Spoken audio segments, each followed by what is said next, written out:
È corsa in farmacia per l'ultimo regalo da mettere sotto l'albero, il tampone anti-Covid fai da te, test diventato praticamente introvabile. C'è chi ne compra anche uno, ma la media sono 10, anche 50, dipende dal... 50? Sì, sì, sì.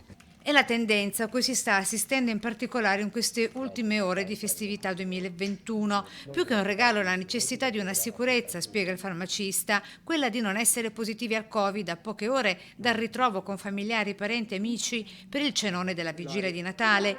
Più di 1000 i tamponi rapidi effettuati in una sola giornata da questa struttura sanitaria del Veneziano a Marghera. La positività al Covid, spiega il farmacista, riguarda per lo più i bambini. I positivi sono bambini, maestri, professori delle scuole e purtroppo, mi dispiace dire, tanti stranieri.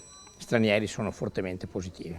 Qui in farmacia il via vai di gente è in effetti incessante e continuo. Lo si misura dal campanello che suona ogni qualvolta entra qualcuno aprendo la porta d'ingresso. Oggi assistiamo a due effetti importanti.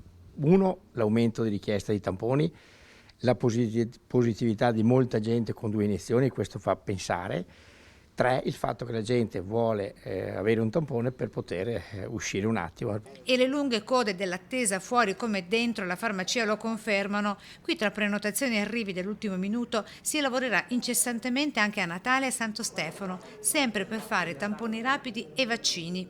Vengono a comprare i tamponi da fai da te perché vogliono familiarmente essere tranquilli e avere una risposta in questo senso. Direi che c'è una richiesta importante di tamponi rapidi a uso familiare. Qui arriva gente anche da Padova e Treviso per l'acquisto sia del tampone nasale fai da te che di quello salivare. Tampone fai da te che in caso di esito positivo non è malauguratamente tracciabile in alcun modo, se non dalla scelta dettata dal senso etico e di responsabilità della singola persona. E i tamponi invece a uso casalingo li vendiamo 10 euro al pezzo. Basta.